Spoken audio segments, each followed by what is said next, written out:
সোজা রাস্তা। এখানে বুখারী শরীফ থেকে ছোট্ট একটা ঘটনা আপনাদেরকে শোনায় দিই, যেহেতু আমার আলোচ্য বিষয়। সহযোগিতা করলে কেমনে জাহান্নাম থেকে আল্লাহ বাঁচায়া জান্নাত দিবেন। জাহান্নামে যাওয়ার 2 নম্বর কারণ কি বলেন না কেন? গরিব, মিসকিন, ইয়েতিম, ফকিরের যারা হক মেরে খায়, এরা কোথায় যাবে? কথা বলেন, কোথায় যাবে? আল্লাহ বলছেন যারা ইয়েতিমের হক মেরে খায় তারা জাহান্নামে যাবে।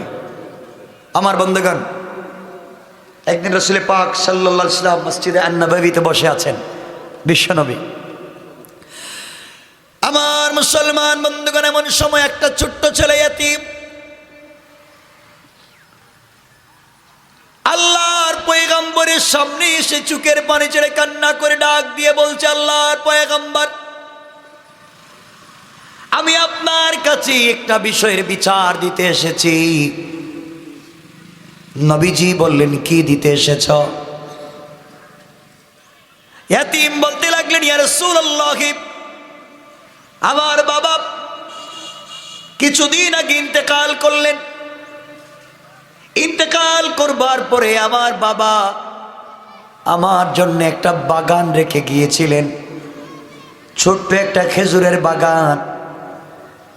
আমি এখন মোটামুটি বড় হয়েছি, আমি আমার খেজুরের বাগানের চতুর্দিকে বাউন্ডারি দিতে চাই, গার্ড ওয়াল দিতে চাই, আমি আমার বাগানকে আলাদা করে ফেলতে চাই। কিন্তু আল্লাহর পয়গম্বর, আমি যখন বাউন্ডারি করতে গেলাম, গিয়ে দেখি আমার সীমানার মধ্যে আমি যেই দিকে বাউন্ডারি করতে চাই, এ বাউন্ডারির একবার সীমানার মধ্যে একটা খেজুর গাছ আরেকজনের পড়ে গিয়েছে। আল্লাহর পয়গম্বর, আমি এই লোকটার কাছে গেলাম, গিয়ে বললাম, আঙ্কেল, আপনার সম্পদের কমতি নাই, আল্লাহ আপনাকে প্রচুর সম্পত্তি দিয়েছেন, দুনিয়ার জমিনে সম্পদের অভাব নাই, আমি এতিম, আমার সীমানায় আপনার একটা গাছ চলে এসেছে, আপনি যদি এতিম মনে করে আমাকে দান করে দেন, আমি নিয়ে নিব। পয়গম্বরে আরবি আমি বলবার পরে আমাকে দিল না। আমি বললাম, তাহলে আমার সীমানায় আপনার গাছ চলে এসেছে, আপনি আমার কাছে বিক্রি করে দেন। সে বিক্রি করতে অস্বীকৃতি জানাল। ইয়া রাসূলুল্লাহ, আমি বললাম আমার কাছে দান করে দেও, দানও করতে চায় না, বিক্রিও করতে চায় না। আমি বললাম আমি সীমানা দিব, বাউন্ডারি করব, তুমি গাছটাকে কেটে তোমার নিয়ে যাও, আমার দরকার নাই, কাটতেও চায় না, গাছ কেটেও নেয় না, আমার কাছেও বিক্রি করে না, দানও করে না, আমি বাউন্ডারি দিতে পারি না। এমন লোক আসেনি? কথা বলেন, আছে না নাই? মনে রাখবেন ভাই, বাউন্ডারি ওয়াল করেন, বাড়ি বানান, প্রয়োজনে 1 হাত 1/2 হাত ছাইড়া দেন, আপনি রাস্তার জন্য 1 হাত ছেড়ে দেন। আপনারা তো 2 আঙ্গুল 3 আঙ্গুল 5 আঙ্গুল করে করে পাবলিকের জমি ঢুকাইয়া দেন। যদি কেউ অন্যায় ভাবে, না হক হারাম ভাবে কারো 1 চুল পরিমাণ সরিষার দানা পরিমাণ জব্দের দিন আল্লাহ গোটা দুনিয়াকে তোমার গলায় পেঁচাইয়া দিয়া বলবে, ওঠ। পারবেন তো? পারবেন তো উঠতে? কথা বলে না কেন? এই বাংলাদেশে যত মারামারি হয়, এর 80% মারামারি হয় সম্পত্তি নিয়ে, জায়গায় জমি নিয়ে। এর জমি এর নামে দখল হয়ে গেছে, এর জায়গায় এর নামে দলিল করে দিছে, এর বাড়ি ও দখল করে ফেলছে, 1 হাত ঢুকায় দিছে, রাত্রবেলা পিলার উঠাইয়া 2 হাত ভিতরে আইনা মাইরা দিছে। কথা বলেন না কেন? আছে না নাই? এই সম্পত্তি নিয়ে কবরে যেতে পারবেন? কথা বলে না কেন? মনে রাখবেন মুসলমান, আপনাদেরকে বলছি, মুসলমান, একদিন দেখবেন শিল্পপতির বাড়ি থাকবে, শিল্পপতি থাকবেন না। চৌধুরী বাড়ি থাকবে, চৌধুরী থাকবেন না। খান সাহেবের বাড়ি থাকবে, খান সাহেব থাকবেন না। চেয়ারম্যানের বাড়ির চেয়ারম্যান বাড়ি থাকবে, চেয়ারম্যান থাকবেন না। এমপির বাড়ি থাকবে, এমপি থাকবেন না। লন্ডনের বাড়ি থাকবে, লন্ডনে থাকবেন না। আপনার বানানো বাড়ি থাকবে, থাকবেন না আপনি। কথা বলেন, কেন মারামারি করেন এগুলা নিয়ে?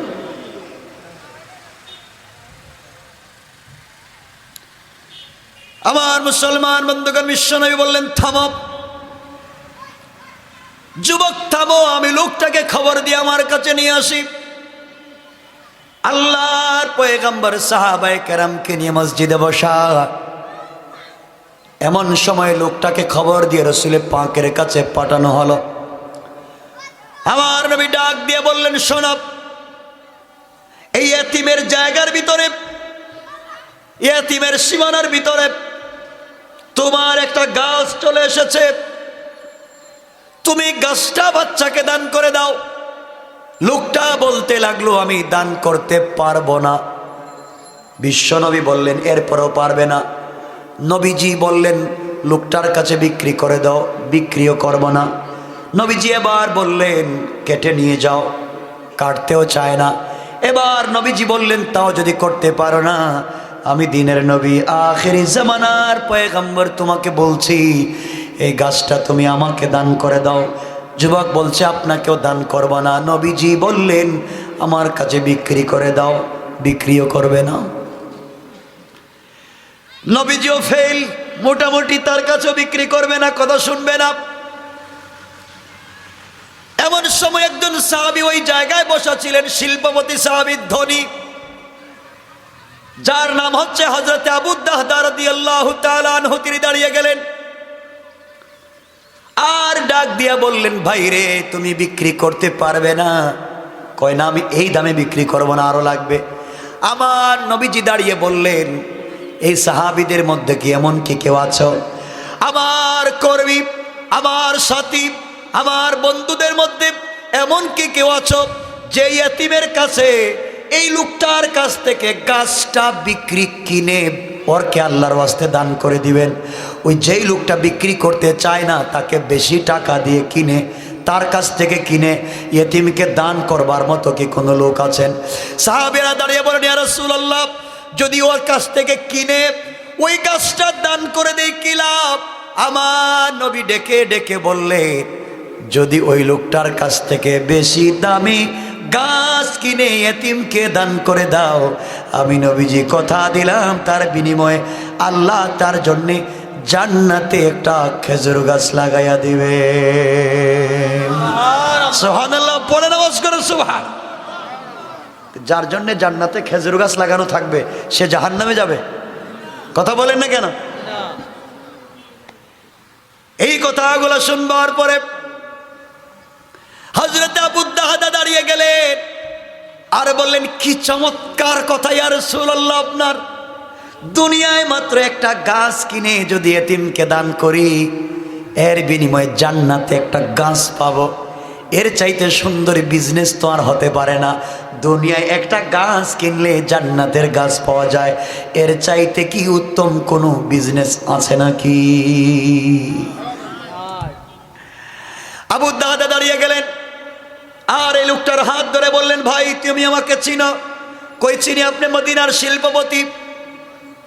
আবু দাহদা বললেন, যুবক শুনো, এই মদিনার সব থেকে বড় খেজুর বাগান আমার বাগানে 600 থেকে 800টা খেজুরের গাছ আছে। আমার বাগানে 600 থেকে 800 খেজুরের গাছ আছে আমার বাগানে। আর আমার বাগানে এমন 600 থেকে 800টা খেজুরের গাছ আছে, যে গাছের খেজুর পুরা বছর মদিনার বাজারে পাওয়া যায়। কোন সুবহানাল্লাহ। আবু দাহদা বললেন, আমার গাছের খেজুর বিক্রি কেনার জন্য পুরা মদিনার মানুষ মুখিয়ে থাকে, কোন দিন আমার গাছের খেজুর পাকবে, মানুষ এগুলা কিনে নিতে চায়। আমার একটা 600 থেকে 800 গাছের খেজুর বাগান আছে। ওই বাগানের মধ্যখানে একটা কূপ আছে মিষ্টি পানির।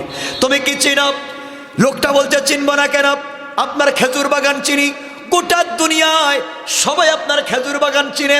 আপনার খেজুর বাগানের মতো দামি কোনো বাগান পৃথিবীতে আর নাই। বলেন আল্লাহু আকবার। আবু দাহদা বললেন, আমার খেজুর বাগানের মধ্যখানে একটা মিষ্টি কূপের ঝর্ণা আছে, মিষ্টি কূপ আছে, তুমি কি জানো? লোকটা বলছে কেন জানবো না, আপনার বাগানের মধ্যখানে মিষ্টি পানির একটা কূপ আছে, আমি কেন জানবো না? গোটা দুনিয়ার মানুষ সফর করে করে যখন মক্কার দিকে যায় সবাই চিন্তা করে আবু দাহদার বাগানের কাছে যদি পৌঁছে যাই আমরা রেস্ট নিব, কারণ ওই বাগান থেকে মিষ্টি পানির কূপ থেকে পানি পান করে তৃষ্ণা নিবারণ করব। কোন সুবহানাল্লাহ। আবু দাহদা বললেন তুমি আমার বাগানও চিনো, আমার মিষ্টি কূপও চিনো। আবু দাহদা বললেন আরেকটা বিষয়, আমার এই বাগানের মধ্যখানে আমার একটা দোতলা বাড়ি আছে, এই বাড়িটাও কি তুমি চিনো? লোকটা বলছে কেন চিনবো না, আপনার বাড়িও আমি চিনি, আপনার বাড়ি চিনি, আপনার মিষ্টি কূপের পানি চিনি, আপনার বাগান চিনি। হযরত আবু দাহদা বললেন যুবক রে, আল্লাহর পয়গম্বর বলেছেন একটা গাছ কিনে দান করে দিলে জান্নাতি আল্লাহ আমাকে একটা গাছ দিবেন, আমি তোমার ওই গাছটা কিনে নিতে চাই, বিনিময়ে আমার 600 থেকে 800 খেজুর গাছের বাগান, মিষ্টি পানির কূপ আর দোতলা বাড়ি সব কিছু বিনিময়ে তোমাকে দিয়ে দিতে চাই।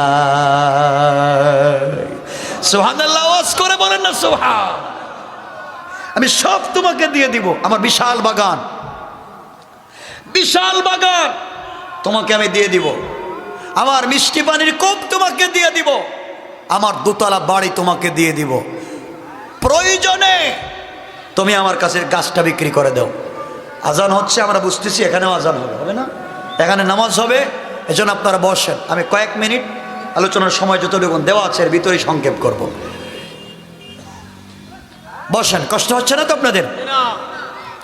আমার বন্ধুগণ বুঝাতে চাই জাহান্নামে যাওয়ার 2 নম্বর কারণ কি? এতিমের হক মেরে খাওয়া। আর দান করলে কেমনে জান্নাতে যাওয়া যায় চা বলতেছি। আমার মুসলমান বন্ধুগণ, এক পর্যায়ে লোকটা বলছে আবু দাহদা তুমি আমার সঙ্গে দুষ্টামি করতেছো, মস্করা করো, একটা মাত্র 10 টাকা দামের খেজুর গাছ, তার জন্য তুমি হাজার হাজার কোটি টাকা দামের বাগান দিবে, আমার বিশ্বাস হয় না। এমন সময় আবু দাহদা বলেন আমার নবীজি সাক্ষী, সকল সাহাবীরা সাক্ষী, আমি জান্নাতে খেজুর গাছ কিনতে চাই, দুনিয়ার সম্পদের আমার দরকার নাই, তোমাকে দিয়ে দিলাম। এই কথা বলে লিখিতভাবে তাকে তিনি বাগান, বাড়ি এবং পানির কূপটা দিয়ে দিলেন। দেওয়ার পরে এই গাছটা কিনে তিনি গরিব বাচ্চা এতিমকে দান করে দিলেন। দান করার সাথে সাথে বিশ্বনবী মুচকি হেসে দিলেন। সাহাবীরা বললেন ইয়া রাসূলুল্লাহ, আপনি হাসেন কেন? বিশ্বনবী বললেন সাহাবীরা রে, এই মুহূর্তে জিবরিল আমিন এসে আমাকে জানায়া দিল আবু দাহদার মতো এত ভালো ব্যবসায়ী আল্লাহর জমিনে আর নাই। আল্লাহ বলেছেন আবু দাহদা একটা গাছ দান করে জান্নাতে একটা গাছ কিনতে চায়। আল্লাহ এত কৃপণ না, এত কৃপণ না, বরং আবু দাহদার জন্যে এমন হাজার হাজার খেজুরের বাগান আল্লাহ জান্নাতে আজকে লাগাইয়া দিয়েছেন। কোন সুবহানাল্লাহ। বিক্রি করে দিলে বাড়ির দিকে যাচ্ছেন আবু দাহদা, মনে কি খুশি, একটা গাছ কিনে দান করছে, পুরো সম্পত্তি বিক্রি করে, তাও খুশি। বাড়িতে গেলেন, বাগানের গেইটে গেলেন, আজকে আর ঘরের ভিতরে ঢুকলেন না, বাগানের গেইটে দাঁড়ায়া হযরত উম্মে দাহদাকে ডাক দিয়া বললেন উম্মে দাহদা ঘর থেকে বের হও।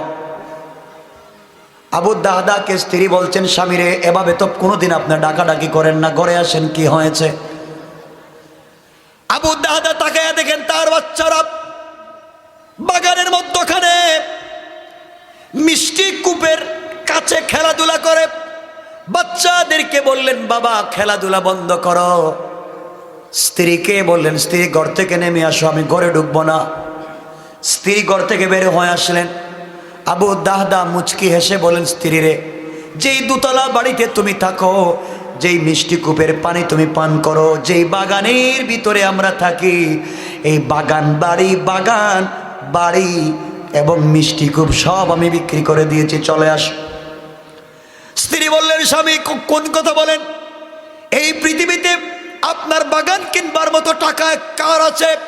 এই মদিনার এত বড় ধনী লোককে যে আপনার বাগান কিনে নিতে পারে, এত টাকা আছে কার? আবু দাহদা বলেন আছে রে আছে, দুনিয়ার কোনো ব্যক্তির কাছে বিক্রি করি নাই, আমি বিক্রি করে দিয়েছি আরশে আজিমের মালিক স্বয়ং আল্লাহর কাছে। কোন সুবহানাল্লাহ।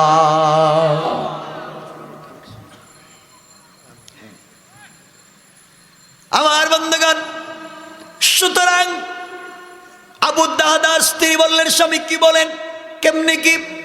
পুরা ঘটনা খুলে বললেন, নবীজি বলেছেন গাছ কিনে ইয়েতিমকে দান করলে জান্নাতে গাছ পাওয়া যায়। আমি তোমার জন্য জান্নাতে একটা গাছ কিনেছি, যেই গাছ কোনোদিন মরবে না, যেই গাছের ফল কোনোদিন শেষ হবে না। আর গাছকে আল্লাহ জান্নাতে দিয়া গাছের মালিককে জাহান্নামে দিবে না। বুঝতে পেরেছি, গাছ যেহেতু জান্নাতে থাকবে, আমরাও জান্নাতে থাকবো। কোন সুবহানাল্লাহ। আবু দাহদার স্ত্রী বললেন, স্বামীরে, আপনার মতো এত বড় ব্যবসায়ী দুনিয়ার জমিনে আর দেখি নাই। আমি খুশি হয়ে গেলাম, আল্লাহর সঙ্গে আপনি ব্যবসা করতে পেরেছে। আমি এমন স্বামীর ঘর করতে পেরে আমি খুশি। স্বামীর এই ঘরের দরকার নাই, দোতলা বাড়ির দরকার নাই, আর বৃষ্টি পানির দরকার নাই, বাগানের দরকার নাই। আমি এই মুহূর্তে যে কাপড় পরা ছিল, এই কাপড় নিয়ে ঘরের ভিতরের কাপড়গুলা গাঠি ভরে বের হয়ে আসলাম। এই বাগানে থাকবো না, কারণ এই বাগানের বিনিময়ে এখন আমাদের বাড়ি তৈরি হয়ে গেছে আল্লাহর জান্নাতে। কোন সুবহানাল্লাহ। আল্লাহু আকবার বলেন। তাহলে আমরা বুঝতে পারলাম, যারা জাহান্নামে যাওয়ার 2 নম্বর কারণ হচ্ছে যারা এতিম মিসকিনকে ঠকায়, আর তারা জাহান্নামে যায়। আর যারা জান্নাতে যাবে তারা এতিম মিসকিনকে দান করবে। কোন ঠিক কিনা? কয়টা বলছি? দুইটা বলছি। আল্লাহ রাব্বুল ইজ্জত ওয়াল জালাল 3 নম্বরে বলছেন যারা জাহান্নামে যাবে, এদের 3 নম্বর কারণ আল্লাহ বলছেন, ওয়া কুন্না নাখুদু মাআল খাইদিন। আল্লাহ রাব্বুল ইজ্জত ওয়াল জালাল বললেন যারা জাহান্নামে যাবে, 3 নম্বর যারা জাহান্নামে যাবে যেই কারণে, 3 নম্বর কারণ হলো যারা অনর্থক অর্থহীন বিনোদন নিয়ে ব্যস্ত থাকে, অনর্থক কাজ নিয়ে ব্যস্ত থাকে, ভালো কাজ করে না, অনর্থক বিনোদন, অশ্লীল অপসংস্কৃতি নিয়ে ব্যস্ত থাকে, গান বাজনা নিয়ে ব্যস্ত থাকে, ভালো কাজে যেতে পারে না। আল্লাহ বলেছেন এই 3 নম্বর কারণে লোক যাবে জাহান্নামে। কন্যা নাউযুবিল্লাহ। কয়টা বলছি? কথা বলেন। 3টা। 1 নম্বর সালাত, 2 নম্বর এতিম মিসকিন গরিবের হক, আর 3 নম্বর হচ্ছে যারা অনর্থক বিনোদন, অশ্লীল অপসংস্কৃতি নিয়ে গান বাজনা নিয়ে বসে থাকে, দ্বীনের পথে যায় না, তারা কোথায় যাবে? কথা বলেন। জাহান্নামে। 4 নম্বর আল্লাহ বলেছেন, ওয়া কুন্না নুকাযযিবু বিয়াউমিদ্দিন। 4 নম্বর যারা জাহান্নামে যাবে, 4 যে মূল কারণ, এটা হলো কিয়ামতের দিনকে যারা অস্বীকার করে বসে আর বলে কিয়ামতের দিনে তোমার আল্লাহ কি করবেন, তোমার আল্লাহর কি করার আছে, যারা এই সমস্ত কথা বলে, কিয়ামতের দিনকে বিশ্বাস করতে চায় না, হিসাব নিকাশের দিনকে ভয় করে না, চুরি করে, ডাকাতি করে, জেনা করে, বদমাইশি করে, পাবলিকের হকগুলো নষ্ট করে, দুনিয়া মানুষের সম্পত্তি নষ্ট করে, আল্লাহকে ভয় করে না। আল্লাহ বলেন যারা ওই সমস্ত কাজ করে তারা জাহান্নামে যাবে। কন্যা নাউযুবিল্লাহ। তাহলে জাহান্নামে যাওয়ার কারণ বলছে কয়টা? মূল কারণ কয়টা?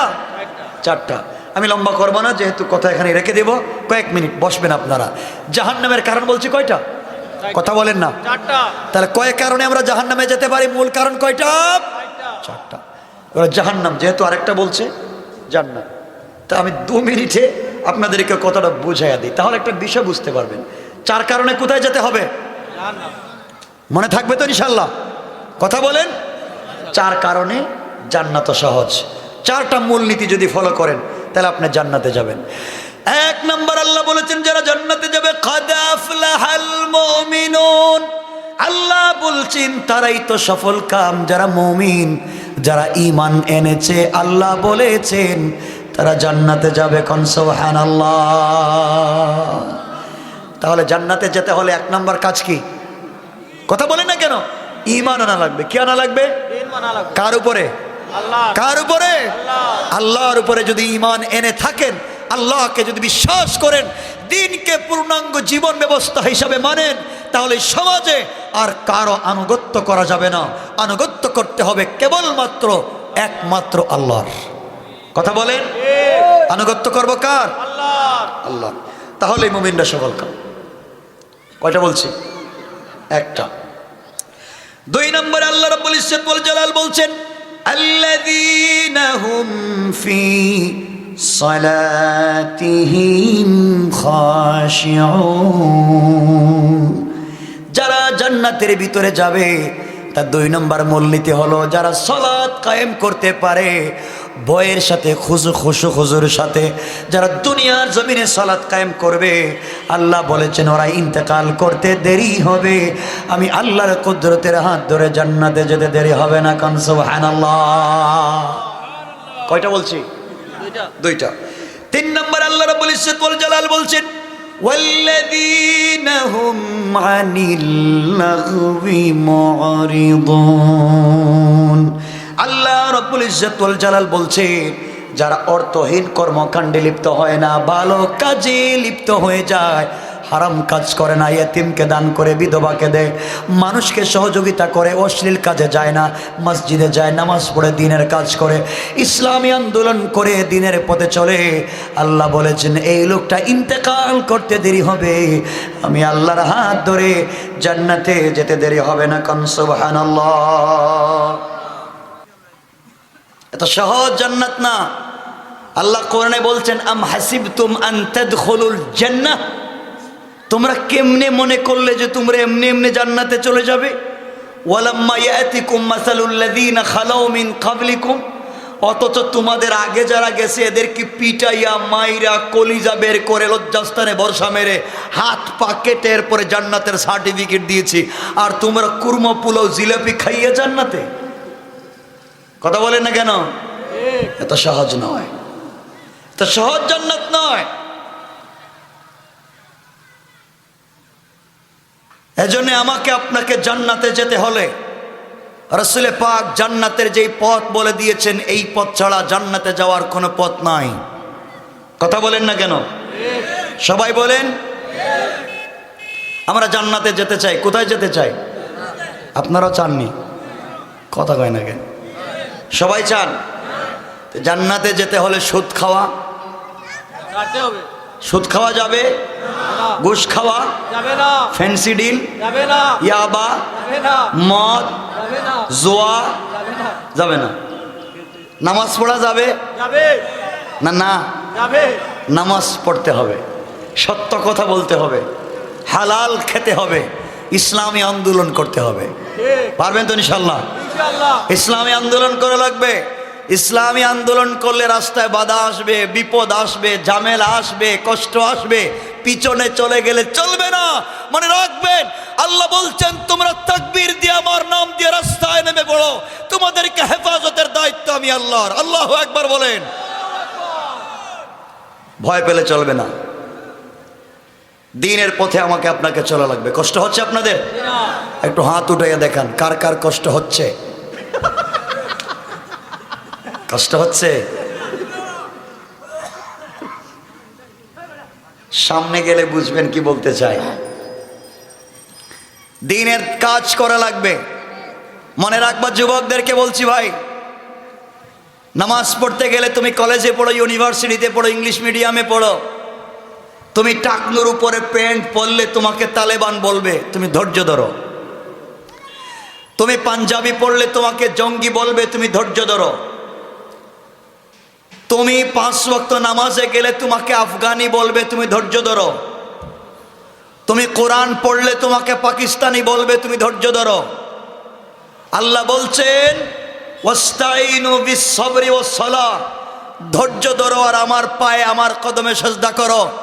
যারা আজকে তোমাকে নিয়ে নষ্টামি করছে, আজকে টাকনুর উপরে প্যান্ট পরবার কারণে সন্ত্রাস বলে, আজকে নামাজ পড়বার কারণে জঙ্গি বলে, কোরআন পাইলে ইসলামী আন্দোলনের কর্মীদের কাছে কোরআন শরীফ পায় বাংলায়, আর পুলিশ লেখা দেয় জঙ্গির বই পাইছে।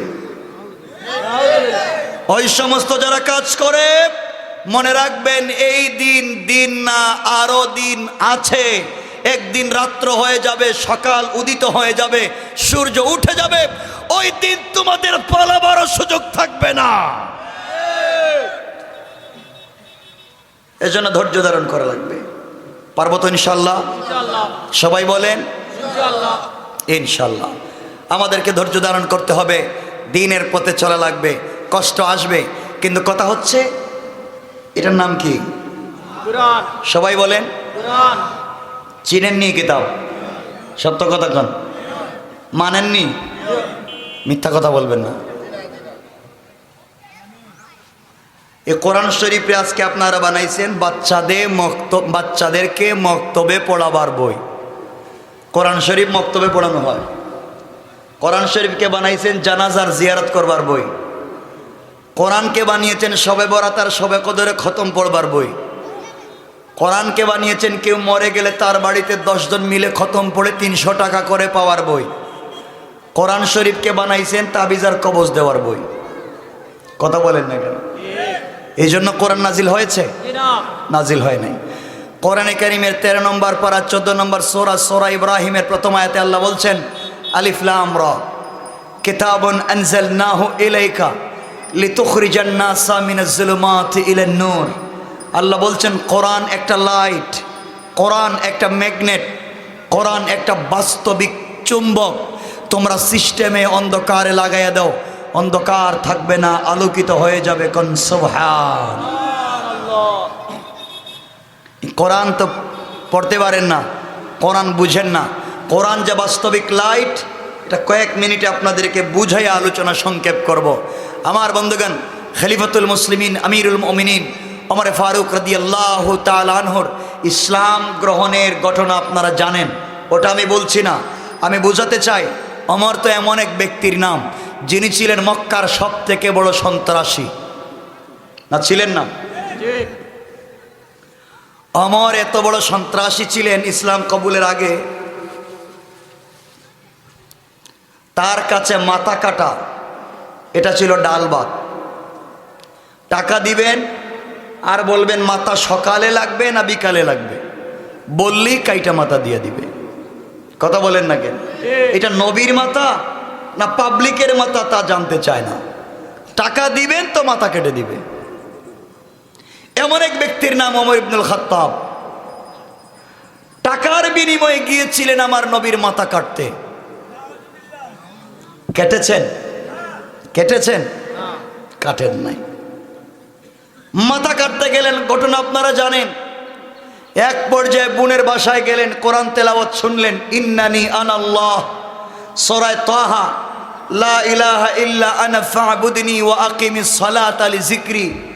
এই জায়গা পর্যন্ত পৌঁছলেন। ওমরের হাতে ছিল তরবারি, যেই তরবারি দিয়ে রাসূল পাককে মারবার কথা ছিল। আয়াত শুনে হাত থেকে তরবারি পড়ে গেল। ওমরের মতো মহান বীর কাঁপতে শুরু করলেন আর বললেন, বোন, তোমরা যে কোরআন পড়েছো আমার হাতে, সেই কোরআনটা দেও, আমি দেখি বাস্তবে কোরআনে কি আছে।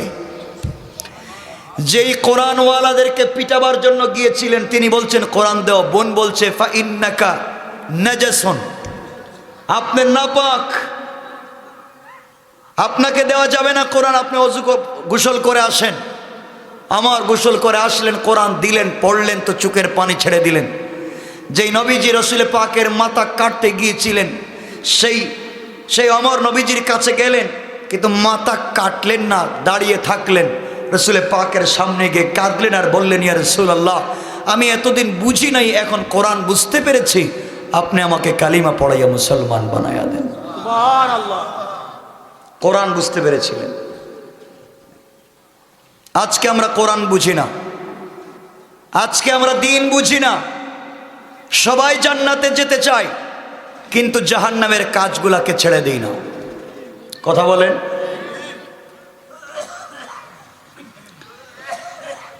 আমার মুসলমান বন্ধুগণ, গভীর মনোযোগ। এই দুনিয়ার জমিনে জাহান্নাম থেকে আমরা বাঁচতে চাই, কঠিন আযাব থেকে আমরা বাঁচতে চাই, আল্লাহর তৈরি জান্নাতে যেতে চাই। কিন্তু আমরা জান্নাতের কাজগুলা করি না। জাহান্নাম থেকে বেঁচে থাকবার কাজগুলা আমরা করি না। মনে রাখবেন, জাহান্নাম এমন এক জায়গার নাম আল্লাহ রাব্বুল ইজ্জত ওয়াল জালাল কোরআনে কারীমের ভিতরে ঘোষণা করে দিয়েছেন। আল্লাহ বলেছেন, মানুষ যখন জাহান্নামে যাবে, আল্লাহ রাব্বুল ইজ্জত ওয়াল জালাল জাহান্নামীদেরকে জিজ্ঞাসা করবেন, মা সালাকাকুম ফি সাকার। আল্লাহ বলবেন, কিসে তোমাদেরকে সাকারে নিয়ে এসেছে? আল্লাহ বলবেন, কেন তোমরা জাহান্নামে এসেছো? তোমরা তো বিশ্বনবীর উম্মত, আদমের সন্তান, তোমাদের বাবা তো জান্নাতে ছিলেন, আর বিশ্বনবীকে জান্নাতে নিয়ে দেখাই আসলাম, এরপরেও তোমরা কেন জাহান্নামে এসেছো? কারণ কি বলো তো? আজ কেন তোমরা জাহান্নামের আগুনে জ্বলো? কি হয়েছে? কেন আজকে তোমরা জাহান্নামে আসলা? দুনিয়ার জমিনে তোমাদেরকে নামাজ পড়তে দেখলাম, এরপরও তোমরা কেন জাহান্নামে এসেছো? আল্লাহ রাব্বুল ইজ্জত ওয়াল জালাল বলবেন, দুনিয়ার জমিনে তোমাদেরকে অনেক ভালো কাজ করতে দেখলাম, আজ কেন তোমরা জাহান্নামে এসেছো? আল্লাহ বলবেন, মা সালাকাকুম ফি সাকার। কিসে তোমাদেরকে জাহান্নামে নিয়ে এসেছে? জাহান্নামীরা এক বাক্যে প্রথমে জবাব দিবে, ক্বালু লাম নাকু মিনাল মুসাল্লিন। জাহান্নামীরা এক বাক্যে জবাব দিবে, আল্লাহ তাআলা, আমরা জাহান্নামে আসার প্রথম নাম্বার কারণ হলো আমরা নামাজকারীদের অন্তর্ভুক্ত ছিলাম না, আমরা সালাত কায়েম করতাম না, আমরা ঠিক মতো নামাজ পড়তাম না, এই জন্য জাহান্নামে এসেছি। সুতরাং বোঝা গেল জাহান্নামে যাওয়ার অন্যতম কারণ মুসলমানরা যারা যারা কাফের, তারা তো জাহান্নামে যাবে ঈমান না থাকবার কারণে, আর মুসলমানেরা জাহান্নামে যাবে নামাজ না পড়বার। কথা বলেন না? সুতরাং যারা নামাজ পড়েন না, মনে রাখবেন, আপনারা যারা নামাজ পড়েন না, অবশ্যই জাহান্নামে যাওয়া লাগবে। আর কিছু লোক নামাজ পড়েও জাহান্নামে যাবে। কিয়ামতের দিনে আল্লাহ রাব্বুল ইজ্জত ওয়াল জালাল বলবেন, নামাজিরে, লক্ষ লক্ষ রাকাত নামাজ নিয়ে আমার কাছে এসেছো, যাও যাও, তুই নামাজ পড়ে ঘুষ খাস, নামাজ পড়ে সুদ খাস, নামাজ পড়ে মিথ্যা কথা বলিস, নামাজ পড়ে গীবত শেকায়ত করিস, নামাজ পড়ে ইতিমের মাল আত্মসাৎ করো, নামাজ পড়ে বিধবার জায়গা দখল করো, নামাজ পড়ে ইসলামী আন্দোলনের কর্মীদেরকে পিটাও, নামাজ পড়ে ইসলামী আন্দোলনের কর্মীদের নামে মিথ্যা মামলা দেও, যা ফাওয়াইলুল লিল মুসাল্লিন। তোর নামাজ নিয়ে তুই ভাগ কোন, ঠিক কিনা? সুতরাং শুধুমাত্র কেবলমাত্র নামাজ পড়লেই জান্নাতে যাওয়া যাবে না। সুতরাং মুসলমান যারা জাহান্নামে যাবে, এর এক নাম্বার কারণ হচ্ছে কি? কথা বলেন, সবাই বলেন, নামাজ। নামাজ। যেহেতু আমাকে বিষয় দিয়েছে ভাই, এজন্য কথা এদিকে নিয়ে আসছি। মানুষ, মুসলমানেরা জাহান্নামে যাওয়ার একমাত্র কারণ, প্রথম কারণ নামাজ। কথা বলেন না কেন? সবাই বলেন, নামাজ। নামাজ। নামাজ ঠিক মতো না হওয়ার কারণে জাহান্নামে যাওয়া লাগবে। কিন্তু আপনারা বলবেন, আমরা তো নামাজ পড়ি, কিন্তু কই পড়েন? মসজিদটা কোথায় আপনাদের? এই যে সামনে মসজিদ আছে। ফজরের নামাজে আপনারা যান? কিচ্ছু কয় না, 4-5 জন। আর সব কি রাত্রে হিন্দু থাকে? জুমাবারে তো মসজিদে জায়গা হয় না। তা আপনারা কি শুধুমাত্র জুমাবারের মুসলিম? কেন এগুলা করেন? কে বলছে আপনি জান্নাতে যাবেন? আল্লাহ বলছেন, ইয়া আইয়ুহাল ইনসান মা গাররাকা বিরাব্বিকাল কারীম। এই মানুষ তোকে কে ধোঁকা দিয়েছে মসজিদ থেকে বের হয়ে আসতে? অথচ আল্লাযী খালাকাকা, আমি তোকে বানিয়েছিলাম, আমার পায়ে সাজদা করার কথা ছিল, আমার কথা শোনার কথা ছিল, আমার কথা শুনে জিহাদ করার কথা ছিল। তুই আমার কথা শুনে জিহাদ করলে না, তুই নেতার কথা শুনে পাবলিকের বাড়ি দখল করলে। কথা বলেন না কেন?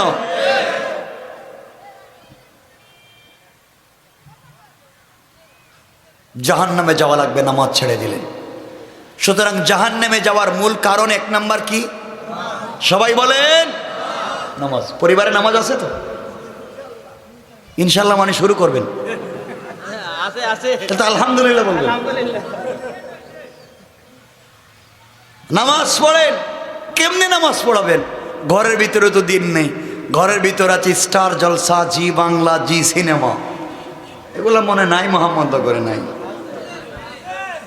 আছে শান্তি নাই, ঘরে নামাজ নাই। শোনো মুসলমান, হযরত ওমর ফারুক রাদিয়াল্লাহু তাআলা আনহু যখন আমিরুল মুমিনিন খলিফাতুল মুসলিমিন,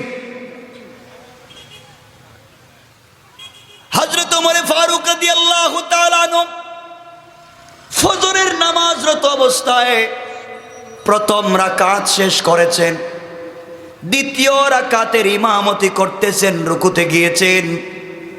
এমন সময়ে আবু লুবাবা আল মেজুসি নামে একজন মেজুসি খঞ্জর দিয়া হযরত ওমরকে ফজরের নামাজে পেটের মধ্যে আঘাত করলো, বুকে আর পিঠে আঘাত করলো। হযরত ওমরের নাড়ি বুড়ি বের হয়ে গেল। ফজরের নামাজ পড়তেছিলেন, সব যখন বের হয়ে গিয়েছে মসজিদের ভিতরে পড়ে গেলেন, অজ্ঞান হয়ে গেলেন, রক্ত যেতেই লাগলো। তাকে মসজিদ থেকে বের করে কাপড় দিয়ে পেঁচাইয়া নাড়ি বুড়িকে পেটের ভিতরে ঢুকাইয়া দেয়া হলো। ডাক্তাররা পরীক্ষা করে দেখলেন হযরত ওমরকে আর বাঁচানো যাবে না। মুখের মধ্যে নাবিজ দিলে পেট দিয়ে বের হয়ে যায়, মুখের মধ্যে দুধ ঢাললে পেট দিয়ে বের হয়ে যায়। হযরত ওমরের কথা বলছি। ডাক্তাররা চিন্তা করলেন ওমর আর বাঁচবেন না, নামাজের ইমামতিতে তিনি ইন্তেকাল করতে যাচ্ছে। আমার বন্ধুগণ, আমার ভাইরা, দীর্ঘ 72 ঘন্টা পরে যখন হযরত ওমরের হুঁশ আসলো, হুঁশ আসবার পরে ওমর বললেন না, আমার ছেলে আব্দুল্লাহ কোথায়, আমার ছেলে আব্দুর রহমান কোথায়, আমার স্ত্রী কোথায়, আমার বাড়ি কই, কে আমাকে মারলো, ওরে ধরে নিয়ে আসো, আমি বিচার চাই, আমি ইনসাফ চাই, আমি এই দেশের বাদশাহ, 10-11 বছর থেকে রাষ্ট্র চালাই, কে আমাকে মারলো, এর ধরে নিয়ে আসো। কিছুই বললেন না। আমি রাষ্ট্রপ্রধান, কে আমাকে মারলো, কিছুই বললেন না। ভাঙ্গা ভাঙ্গা গলায় তিনি বললেন, ভাইরা, আমি ওমরের নেতৃত্বে ফজরের সালাত শুরু হয়েছিল, প্রথম রাকাতের নেতৃত্ব আমি দিতে পেরেছি, প্রথম রাকাত আমি পড়াতে পেরেছি, দ্বিতীয় রাকাত পারি নাই। তোমরা বলো তো, আমি জমিনে পড়ে যাওয়ার পরে তোমরা কি দ্বিতীয় রাকাতটা পড়তে পেরেছ? কোন সুবহানাল্লাহ, আল্লাহু আকবার বলেন। কেমন ছিলেন তারা? আমার শুধু বললেন, শোনো মুসলমানেরা, আমার নাড়ি বুড়ি বের হয়ে গিয়েছে, মুখ দিয়া পানি ডাললে পেট দিয়া বের হয়ে যায়, মনে হয় আর বাঁচবো না। তোমাদের কাছে জানতে চাই, বলো তো দেখি, আমার পরে যে 1 রাকাত নামাজ বাকি ছিল তোমরা পড়েছো না ভেঙ্গে দিয়েছো? সাহাবায়ে কেরাম বললেন, খলিফাতুল মুসলিমিন আমিরুল মুমিনিন, না না না, বরং আপনি পড়ে যাওয়ার পরে আমরা আরেকজন সাহাবীকে সামনে দিয়া ফজরের নামাজটাকে পরিপূর্ণভাবে কমপ্লিট করেছি। কোন সুবহানাল্লাহ। ওমর চোখের পানি ছেড়ে ভাঙ্গা গলায় উপরের দিকে হাত উঠায়া আল্লাহ কি ডাক দিয়া বললেন, আল্লাহ তাআলা, বিশ্ব নবী আমার কাছে যে আমানত দিয়েছিলেন, আমি মৃত্যুর আগ পর্যন্ত সালাতকে কায়েম করে গিয়েছি, আমার বর্তমানে রাসূলের জায়নামাজে দাঁড়াইয়া সালাত কায়েম করার মতো নেতৃত্ব তৈরি হয়ে গিয়েছে। আল্লাহ তাআলা, আমি যদি এখন মরে যাই, আমার অন্তরে কোনো ব্যথা নাই, আমি কিছুই জানতে চাই না, সালাত কায়েম হয়ে গেছে। আমার বিশ্বাস, আমি মরে গেলে গোটা জমিনে তোমার সালাত কায়েম হয়ে যাবে। কোন সুবহানাল্লাহ। কেমন ছিলেন তারা, আর কেমন হয়ে গেলাম আমরা? আর কত কথা বলবো। আমার নবীর ইন্তেকালের সময় যখন ঘনিয়ে আসলো, আমার নবী দর্দে সিনা বুকের ব্যথা যখন বেড়ে যায়, একদিন গভীর রাতে এশার সালাতের টাইমে নবীজির বুকের ব্যথা বেড়ে গেল। মাঝে মাঝে তোমার আমার নবী অজ্ঞান হয়ে যেতেন। কথাগুলা কি বলতে চাই শোনো। অজ্ঞান হয়ে যেতেন। জ্ঞান যখন ফিরত নবীজি অনেক কথাই জিজ্ঞাসা করতেন। যেই দিন দিনে ইন্তেকাল করেন রাত্র বেলা ইশার সালাতের সময়, রাসূল পাক সাল্লাল্লাহু আলাইহি ওয়াসাল্লাম মা আয়েশা সিদ্দিকা রাদিয়াল্লাহু তাআলা আনহার ঘরের ভিতরে আছেন। কথাগুলো মনোযোগ দিয়ে শুনেন। কেন জাহান্নামে যাবেন নামাজ ছাড়া? বিশ্ব নবী আয়েশা রানের উপরে মাথা রেখে শুয়ে আছেন। নবীজিকে একটা সবুজ চাদর দিয়ে ঢেকে রাখা হয়েছে। হযরতে মা আয়েশা সিদ্দিকা রাদিয়াল্লাহু তাআলা আনহা বিশ্ব নবীর হাত পা মাথাগুলাকে টিপে দিচ্ছেন। ইশার সালাতের সময় হয়ে গেল, আমার নবীজির জ্ঞান ফিরে না। সাহাবায়ে কেরাম মসজিদে জমা হয়ে গেলেন। ইশার সময় সকল সাহাবীরা জমা হলেন, কিন্তু ইমাম তো বিশ্ব নবী ঘর থেকে বের হতে পারেন না, দাঁড়াতে পারেন না। আমার নবী দাঁড়াতে পারেন না, আমার নবী বসতে পারেন না, জ্ঞান শূন্য শুয়ে আছে। রাত্র গভীর হয়ে গিয়েছে। সাহাবায়ে কেরাম মসজিদের ভিতরে হাও মাও করে কাঁদতেছেন আর বলতেছেন, আল্লাহ তাআলা, যেই নবীর চেহারা মুবারক দেখে কালিমা পড়েছি, যেই নবীর সঙ্গে কত যুদ্ধে শরীক হয়েছি,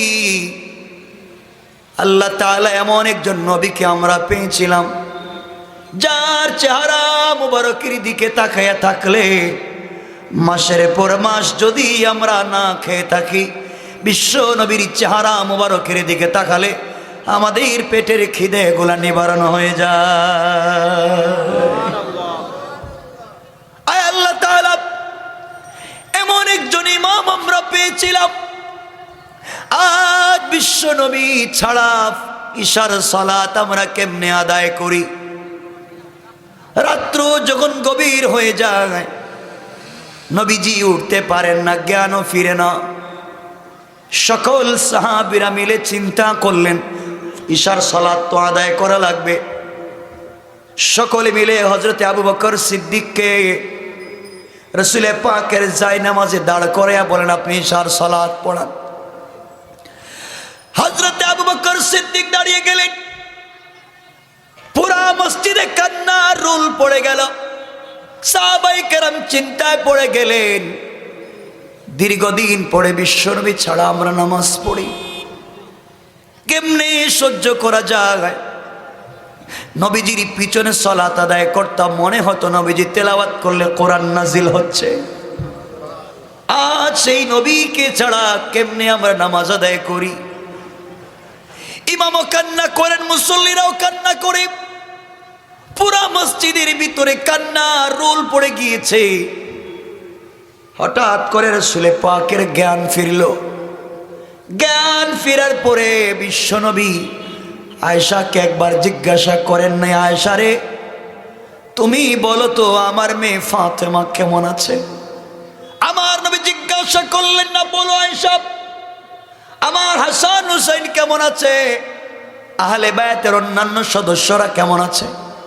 নবীজি কষ্ট করে জিজ্ঞাসা করলেন, আয়েশা রে, রাত্র কতক্ষণ হয়েছে, কয়টা হয়েছে? ইয়া রাসূলুল্লাহ, রাত্র তো গভীর হয়েছে। আয়েশা, তোমার কাছে জানতে চাই, আমার নেতৃত্বে ইশার সালাত কায়েম হওয়ার কথা ছিল, আমি অসুস্থ হওয়ার কারণে মসজিদে যেতে পারি নাই। তুমি বলো তো আমার পরে কি মসজিদে ইশার নামাজ হয়েছে?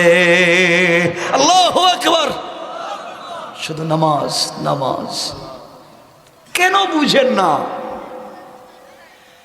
আয়েশা বললেন, স্বামী আমার আপনি জ্ঞান শূন্য ছিলেন। সাহাবায়ে কেরাম অজ্ঞান হয়ে পাগলের মতো চিল্লাচিল্লি করলো। দীর্ঘ রাত্র হয়ে যেতেছে দেখে আমার বাবার নেতৃত্বে ইশার সালাত কায়েম হয়েছে। আমার নবী আয়েশাকে ডেকে বলেন, আয়েশা রে, পর্দাটা সরাইয়া দাও। হযরত আয়েশা সিদ্দিকা পর্দা সরাইয়া দিলেন। নবীজি মসজিদের দিকে তাকালেন আর সকল সাহাবীকে দেখলেন ঐক্যবদ্ধ হয়ে হযরতে আবু বকরের নেতৃত্বে ইশার সালাত পড়তেছেন। আমার নবী বাঙ্গা গলায় দুইটা হাত উপর দিকে উঠে বলছেন, আল্লাহ তাআলা, যেই সালাতের জন্য তায়েফের মানুষ আমাকে পিটালো, যেই সালাত কায়েমের জন্য উহুদের প্রান্তরে আমার দান্দার শহীদ করেছি, যেই সালাত কায়েমের জন্য মাথায় লোহার কড়া ঢুকিয়েছি, যেই সালাত কায়েমের আন্দোলন করতে গিয়ে আমার চাচা হযরতে হামজার কলিজা বের করে পাবলিক চাবাইয়া খাইছে, যেই সালাত কায়েমের আন্দোলন করতে গিয়ে আমার সাহাবিয়া হযরতে সুমাইয়ার লজ্জাস্থানে বর্ষা মেরে শহীদ করা হয়েছে, যেই সালাত কায়েমের আন্দোলন করতে গিয়ে আমার চাচাতো ভাই জাফরের হাত পা কেটে দেওয়া হয়েছে, যেই সালাত কায়েমের আন্দোলন করতে গিয়ে আমার পালক পুত্র যায়েদ বিন হারিসাকে মোতার প্রান্তরে শহীদ করা হয়েছে, যেই সালাত কায়েম করবার জন্যে, সালাত কায়েমের আন্দোলন করার জন্যে আমার সাহাবী হযরতে খাব্বাব বিন আরদকে ধরে অগ্নিকুণ্ডলীর মধ্যে ফেলে দিয়া তার গোশত চামড়া গলে গলে আগুন নিভতে হয়েছে। আল্লাহ তাআলা আজকে আমি অসুস্থ, সকল সাহাবীরা আবু বকরের নেতৃত্বে আমার মসজিদে আমার জায়গায় দাঁড়াইয়া সালাত কায়েম করে ফেলেছে। আল্লাহ তাআলা, আমি যদি এই মুহূর্তে মরে যাই আমার অন্তরে কোনো ব্যথা নাই। আল্লাহু আকবার বলেন। কেন বুঝেন না? কেন বুঝেন না? কষ্ট হচ্ছে আমার কথায় আপনাদের? আমার বন্ধুগণ, সুতরাং আল্লাহ রাব্বুল ইজ্জত ওয়াল জালাল বুঝাতে চাইলেন, যারা জাহান্নামে যাবে আল্লাহ জিজ্ঞাসা করবেন, মা সালাকাকুম ফি সাকার, কেন তোমরা জাহান্নামে এসেছো বলো। সকল জাহান্নামীরা জবাব দিবে, খালু লাম নাকু মিনাল মুসাল্লিন, আমরা নামাজি ছিলাম না। কথা বলেন না কেন? কি ছিলাম না? সুতরাং যারা নামাজ পড়বে না জান্নাতে যাওয়ার কোনো সুযোগ, কথা বলেন না কেন, সুযোগ। আজকালকে অনেক পীর আছে বাংলাদেশে, নিজে নামাজ পড়ে না, আছে না? অনেক পীর আছে নামাজ পড়ে না, নিজে গাঁজা খায়, মুরিদেরা ফ্যান্সি ডিল খায়, আছে না নাই? আর আমার বিশেষ করে বৃহত্তর সিলেটে শুধু পীর মুরিদের তো অভাব নাই। এই গ্রুপ এক পীর, এই গ্রুপ এক পীর, ওই গ্রুপ এক পীর, শুধু গ্রুপে গ্রুপে পীর। আর ইসলামে কোনো দলাদলি নাই। মনে রাখবেন, আপনার কোন বাবা, আপনার কোন পীর, তিনি যত বড় আব্দুল কাদের জিলানীও যদি হয়ে যান, কিয়ামতের দিন শাফাআত আর সুপারিশ করার কোনো অধিকার নাই। ঠিক কিনা বলেন? কোনো ক্ষমতা নাই। আল্লাহ বলছেন, ওয়ালা শাফাআতুকুম শাইআ, কারো ক্ষমতা নাই শাফাআত করার কিয়ামতের দিনে। একমাত্র আল্লাহ পাক রব্বুল ইজ্জত ওয়াল জালাল শাফাআতে কুবরার মালিক বানিয়েছেন আমার রাসূলকে, আমার নবীকে, কলিজার টুকরা বিশ্ব নবীকে। তিনি ছাড়া কোন পয়গম্বরের ক্ষমতা নাই শাফাআত করার। ঠিক কিনা বলেন? আর আপনারা বলছেন আপনার পিশাব করবে। পিশাবরা তো ওই জন্য খুঁজে পাইবেন না। পীরের কাছে গিয়া বলবেন, আমরা মোহাম্মদ নগরের লোক, আপনার মুরিদ। আমি কোনো পীরই ছিলাম না, আমি টাটকা শয়তান ছিলাম। কি করবেন? কথা কি আমার বুঝতেছেন? কষ্ট হচ্ছে আমার কথায়? সমাজ আজকে নিকৃষ্ট, সমাজে দিন নাই। এজন্য আমার মুসলমান বন্ধুগণ, জাহান্নামে যাওয়ার সর্ববৃহৎ মূল কারণ কি বলেন? সালাত। সবাই বলেন। একটা পাইলাম, সালাত। এজন্য আমরা, যেহেতু বিষয়টাই, এজন্য এক নাম্বার আমরা সর্বক্ষণ যেখানে থাকি সালাত কায়েম করব। কথা বলেন। জেনা করেছ, নামাজের সময় হয়েছে, নামাজ পড়ে নিবা। মদ খেয়েছ, বোতলটা রাইখা দাও, নামাজের সময় হয়েছে, নামাজ পড়ে নেব। ঠিক আছে তো? সিনেমা হলে গিয়ে ফেলেছো ভুলে, নামাজের টাইম হয়েছে, দাঁড়িয়ে নামাজ পড়ে নেবা। ঠিক আছে তো? মানে যত কাজে থাকেন, যে যেখানেই থাকেন, টাইম হয়েছে, নামাজ পড়ে নেবা। ইন্না সালাতে তানহা আনিল ফাহশাই ওয়াল মুনকার। একদিন দেখবে সালাত তোমাকে অন্যায় থেকে বাঁচায়া বাঁচায়া জান্নাত পর্যন্ত পৌঁছে দিয়েছে। কোন সুবহান। মনে রাখবেন, কোন মানুষ যদি সাগরে হাবুডুবু খায়, কোন লোক নাই তাকে বাঁচাবা, শুধু তার জ্ঞান আছে, হাত নাড়াছাড়া করে, এমন অবস্থায় তাকে নামাজ পড়া লাগবে। কোন মহিলার ডেলিভারি হচ্ছে, বাচ্চা অর্ধেক পৃথিবীতে এসেছে, অর্ধেক এখনো আসে নাই, নামাজের টাইম হয়েছে, নামাজ ফরজ, নামাজ ফরজ। কোন মুমূর্ষ রোগীর শরীরের 40টা হাড্ডি ভেঙে গিয়েছে, কিন্তু এখনো তার জ্ঞান ঠিক আছে, নামাজ ফরজ, পড়াই লাগবে। বিমানে উঠেছ, নামাজ পড়া লাগবে। সমুদ্রে গিয়েছ, পানির নিচে, নামাজ পড়া লাগবে। মঙ্গল গ্রহে চলে গিয়েছ, সালাতের টাইম হয়েছে, সালাত পড়াই লাগবে। কথা বলেন? আমার কথা বুঝেন তো আপনারা? কোনো মাফ নাই। এই সালাতের এত গুরুত্ব, কিয়ামতের দিন প্রথম হিসাব হবে কোন জিনিসের? সালাত। কথা বলেন? সালাত। সালাত। আমার কথায় মনে আপনাদের কষ্ট হচ্ছে? সালাত নিজে কায়েম করবেন, নিজে পড়বেন, অন্যকে পড়বার জন্য উদ্বুদ্ধ করবেন ইনশাআল্লাহ। সবাই বলেন না ইনশাআল্লাহ? অন্যকে কেমনে উদ্বুদ্ধ করবেন? আজকালকার ছেলেরা, বাচ্চারা মসজিদে যেতে আপনারা নিষেধ করেন। বাচ্চারা মসজিদে গেলে আপনারা না করেন। বাচ্চারা মসজিদে যাবে না তো যাবে কোথায়? কথা বলেন? কোনো মসজিদে দেখবেন সাইনবোর্ড লাগাই রাখা দেয়, বাচ্চাদেরকে মসজিদে আনা নিষেধ। ওরা এসা দুষ্টামি করে, মারামারি করে, বলে না? যেই মসজিদে দেখবেন, যেই মসজিদে বাচ্চাদেরকে যাইতে নিষেধ করবে, কোন মুসল্লি যদি বলে এই বাচ্চাদেরকে মসজিদ থেকে বের করো, সাথে সাথে মুসল্লিকে ঘাট ধরে বের করে দিবেন। কথা বলেন? মসজিদে বাচ্চাদেরকে যেতে নিষেধ করবেন কেন? ওদের জায়গা হচ্ছে মসজিদ। বাচ্চারা মসজিদে যাবে, দৌড়াদৌড়ি করবে, খেলবে, দুষ্টামি করবে, গ্লাস ভাঙবে, মুসল্লির লঙ্গি ধরে টান দিবে, ইমাম সাহেবের পায়জামা ধরে টান দিবে, প্রস্রাব করবে, সব করবে বাচ্চারা। তাদের খেলার জায়গা মসজিদ, আপনি নিষেধ করার কোনো অধিকার নাই। কথা বলেন না কেন? কিছু হলেই হুজুর বাচ্চারা মসজিদে এসে দুষ্টামি করতেছে। বাচ্চা তো 9 বছর বয়সে মসজিদে আসছে, 8 বছর বয়সে মসজিদে আসছে, 10 বছর বয়সে মসজিদে আসছে। ও তো মসজিদে আসছে, তুমি তো এই বয়সে যাত্রা গানে ছিলা। কথা বলেন না কেন?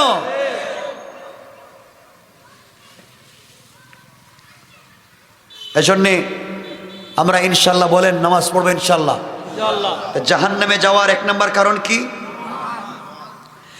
এরপর আল্লাহ রাব্বুল ইজ্জত ওয়াল জালাল বলবেন, বলো বুঝতে পেরেছি তোমরা জাহান্নামে এসেছো নামাজ না পড়বার কারণে। আর কি কারণ? এমন সময় জাহান্নামীরা জবাব দিবে আল্লাহর কাছে, ওয়ালাম নাকু নুতঈমুল মিসকিন। আল্লাহর কাছে ডাক দিয়া বলবে, আল্লাহ তাআলা জাহান্নামে আসার 2 নম্বর কারণ হয়েছে আমরা অভাবগ্রস্তদেরকে খাবার দিতাম না। আল্লাহ বলবেন তোমরা জাহান্নামে আসছো কেন? ওরা জবাব দিবে, আল্লাহ তাআলা আমরা জাহান্নামে আসার 2 নম্বর কারণ হলো অভাবগ্রস্তদেরকে, এতিমদেরকে, বিধবাদেরকে আমরা খাবার দিতাম না, নিজের মতো করে লুটে পুটে খাই। দেখবেন এলাকায় অনেক মেম্বার, চেয়ারম্যান আছে, ইয়েতিমের টাকা, বিধবার ভাতার টাকা, বৃদ্ধের ভাতার টাকা, বাচ্চাদের স্কুলের দুধের টাকা মেরে খেয়ে, কালবাডের টাকা মেরে খেয়ে যারা সমাজের নেতা হয়ে যায়, মনে রাখবেন এগুলা নেতা নয়, এরা হলো এই সমাজের টাটকা শয়তান। ঠিক কিনা বলেন? জাহান্নামে যাওয়ার 2 নম্বর কারণ বলে না, বলেন না, গরিবের হক মাইরা যারা খায়, গরিবের হক যারা মেরে খায়, তারা কোথায় যাবে? কথা বলেন না কেন? আপনারা খাননি না? আপনারা তো ফেরেশতা, সরাসরি আসছেন।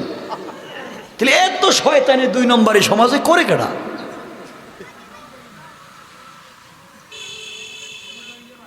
সুতরাং জাহান্নামে যাওয়ার 2 নম্বর কারণ গরিবদেরকে না খাওয়ানো। গরিবদেরকে আপনারা যদি গরিবদেরকে দেন, গরিবদেরকে যদি দান খায়রাত করতে পারেন, আল্লাহ রব্বুল ইজ্জত ওয়াল জালাল বলেছেন, আমি আল্লাহ রব্বুল ইজ্জত ওয়াল জালাল বললাম, যারা ইয়তিমদেরকে, যারা মিসকিনদেরকে, যারা বিধবাদেরকে খাওয়ায়, আল্লাহ রাসূল বলেছেন 2 আঙ্গুল দেখায়া, এই 2 আঙ্গুল যত কাছাকাছি তার জান্নাত আর আমার জান্নাত তত কাছাকাছি। আমার মুসলমান বন্ধুগণ, গভীর মনোযোগ। আল্লাহর পয়গম্বর, আখিরি জামানার নবী, বিশ্ব নবী জনাবে মুহাম্মদুর রাসূলুল্লাহ সাল্লাল্লাহু আলাইহি ওয়াসাল্লাম একদিন ঈদের সালাতের জন্য ঘর থেকে বের হলেন। ঈদের সালাত পড়াবেন, মসজিদে ঈদগাহে যাবেন। এমন সময় কিছু দূর যাওয়ার পরে হযরত আবু বকর তাকায়া দেখেন একটা বাচ্চা ছেলে মদিনার রাস্তায় বসে, কাপড় ছাড়া, চুলগুলো উস্কো কুস্কো, চেহারার দিকে তাকায়া দেখা যায় মনে হয় বোকা, খাবার পায় নাই।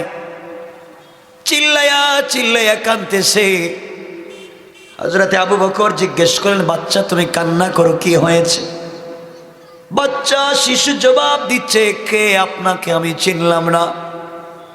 আবু বকর ডাক দিয়ে বললেন, আমার নাম আবু বকর। ছেলে ডাক দিয়ে বলছে, না না, আপনার কাছে আমার মনের কথা বলা যাবে না, আপনি আমার কথাগুলা বুঝবেন না। আমার মা আমাকে পাঠিয়ে দিয়েছে আখেরি জামানার নবীর সঙ্গে কথা বলতে। কোন সুবহানাল্লাহ। কিছুক্ষণ পরে রাস্তা দিয়ে হযরত ওমর গেলেন। ওমরকে ডেকে ডেকে বলছে, আপনি কি? আবার বললেন, আমি ওমর। ছেলে ডাক দিয়ে বলছে, না, আপনাকে বলা যাবে না, আপনি আমার মনের ব্যথাগুলা বুঝবেন না, আপনাকে বলে আমার কোনো লাভ নাই। হযরত ওমর চলে গেলেন। কিছুক্ষণ পরে রাস্তা দিয়ে দিনের নবী হেঁটে যেতে লাগলেন। আবার নবী যখন বাচ্চার সামনে দাঁড়িয়ে গেলেন, এই ছোট্ট বাচ্চা কান্না করে ডাক দিয়ে বলছে, কে? আমার নবী ডাক দিয়ে বললেন, আমি এই জামানার পয়গম্বর বিশ্বনবী জনাবে মুহাম্মদুর রাসূলুল্লাহ সাল্লাল্লাহু আলাইহি ওয়াসাল্লাম। বাচ্চা চোখের পানি ছেড়ে কান্না করে ডাক দিয়ে বলছে, আল্লাহর পয়গম্বর, আমি আপনার সঙ্গে কথা বলতে চাই। কি বলতে চাও তুমি, আমাকে বলো।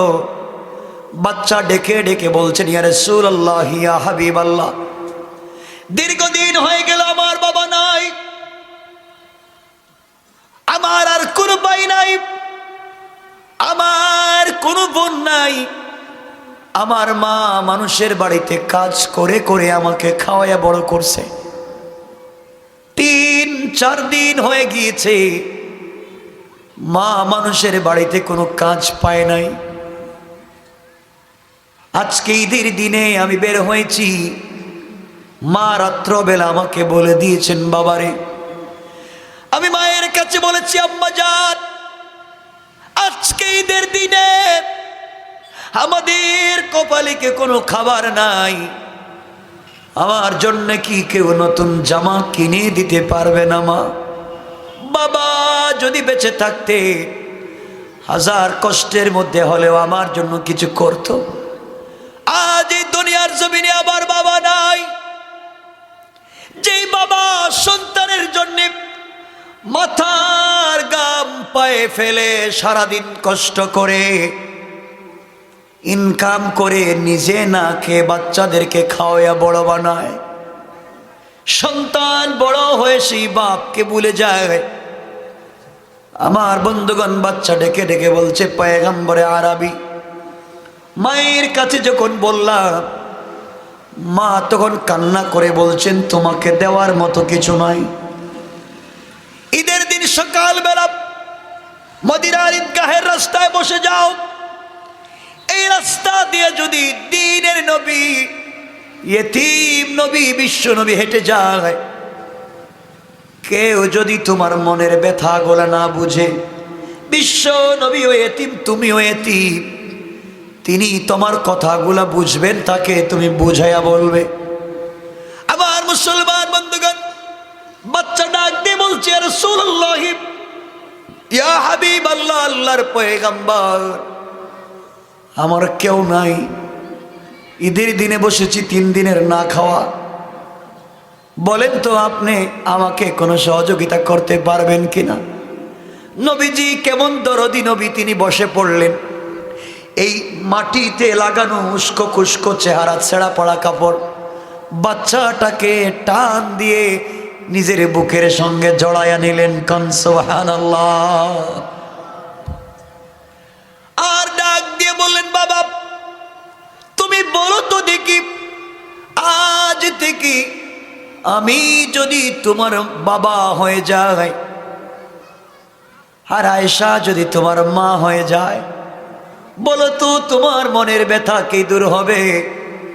বাচ্চা কেঁদে কেঁদে ডাক দিয়ে বলছেন, ইয়া রাসূলুল্লাহ, ইয়া হাবিবাল্লাহ, আল্লাহর পয়গম্বর, আপনি যদি আমার বাবা হন, আয়েশা যদি আমার মা হয়ে যায়, সারা পৃথিবী কেউ যদি আমার নামে লিখে দেয়, সব কিছু ছেড়ে দিতে পারি, কিন্তু এমন মা বাপকে আমি ছেড়ে দিতে পারি না। সুবহানাল্লাহ পড়ে। কেমন ছিল আমার রাসূল, কেমন ছিল আমার নবী?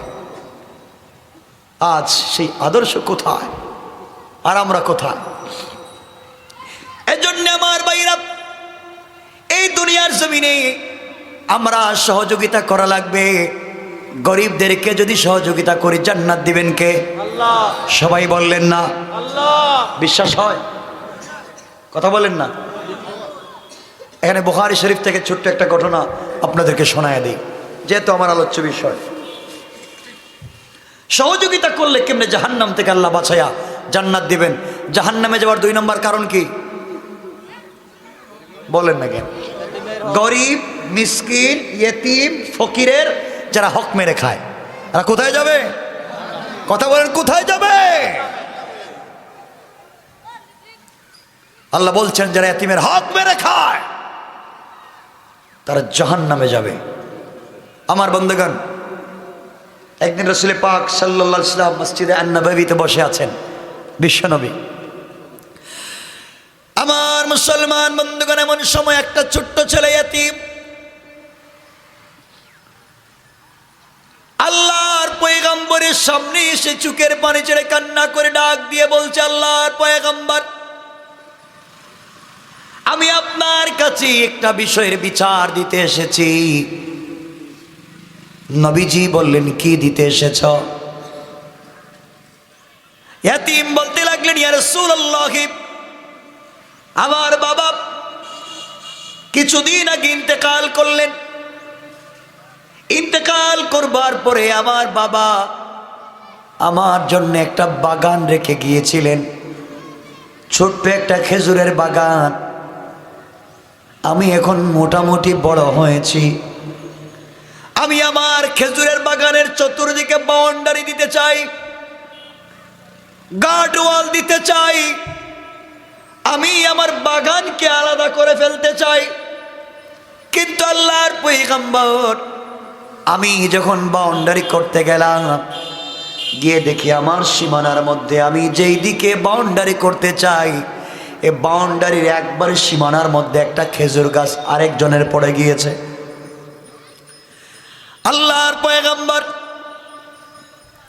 আমি এই লোকটার কাছে গেলাম, গিয়ে বললাম, আঙ্কেল, আপনার সম্পদের কমতি নাই, আল্লাহ আপনাকে প্রচুর সম্পত্তি দিয়েছেন, দুনিয়ার জমিনে সম্পদের অভাব নাই, আমি এতিম, আমার সীমানায় আপনার একটা গাছ চলে এসেছে, আপনি যদি এতিম মনে করে আমাকে দান করে দেন, আমি নিয়ে নিব।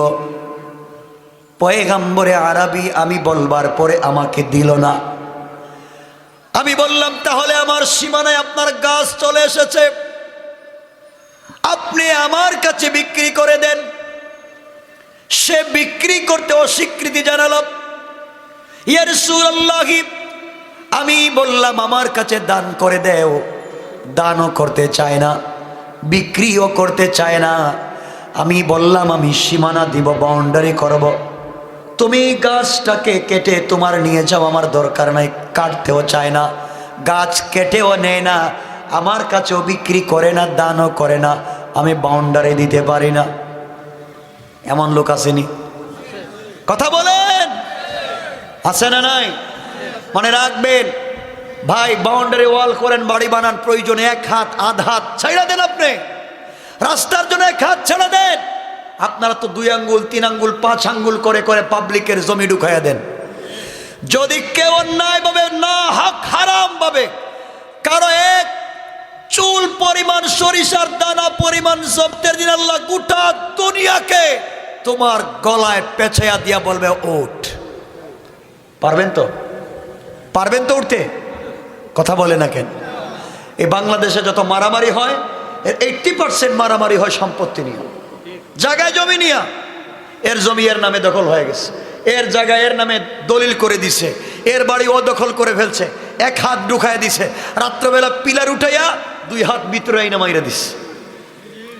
কথা বলেন না কেন? আছে না নাই? এই সম্পত্তি নিয়ে কবরে যেতে পারবেন? কথা বলে না কেন?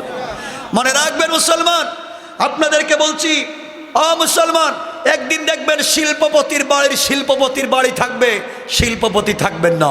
চৌধুরী বাড়ির চৌধুরী বাড়ি থাকবে, চৌধুরী থাকবেন না। খান সাহেবের বাড়ির খান সাহেবের বাড়ি থাকবে, খান সাহেব থাকবেন না। চেয়ারম্যানের বাড়ির চেয়ারম্যান বাড়ি থাকবে, চেয়ারম্যান থাকবেন না। এমপির বাড়ির এমপির বাড়ি থাকবে, এমপি থাকবেন না। লন্ডনের বাড়ির লন্ডনের বাড়ি থাকবে, লন্ডনে থাকবেন না। আপনার বানানো বাড়ি থাকবে, থাকবেন না আপনি।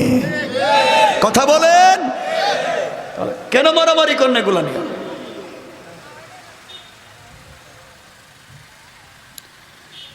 আমার মুসলমান বন্ধুগণ, বিশ্বনবী বললেন থামো,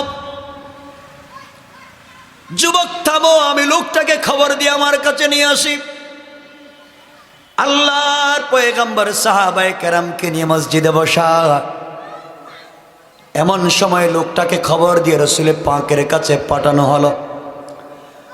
আমার নবী ডাক দিয়ে বললেন, শোনো, এই ইতিমের জায়গার ভিতরে, ইতিমের সীমানার ভিতরে তোমার একটা গাছ চলে এসেছে, তুমি গাছটা বাচ্চাকে দান করে দাও। লোকটা বলতে লাগলো, আমি দান করতে পারবো না। বিশ্বনবী বললেন, এরপরও পারবে না? নবীজি বললেন, লোকটার কাছে বিক্রি করে দাও। বিক্রিও করব না। নবীজি এবার বললেন, কেটে নিয়ে যাও। কাটতেও চায় না।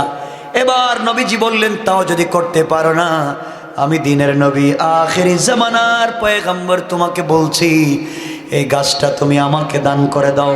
যুবক বলছে, আপনাকেও দান করব না। নবীজি বললেন, আমার কাছে বিক্রি করে দাও। বিক্রিও করবে না।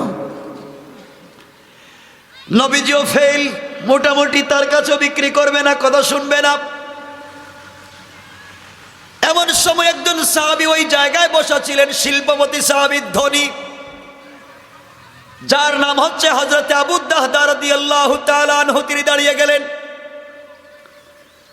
আর ডাক দিয়া বললেন, ভাই রে, তুমি বিক্রি করতে পারবে না?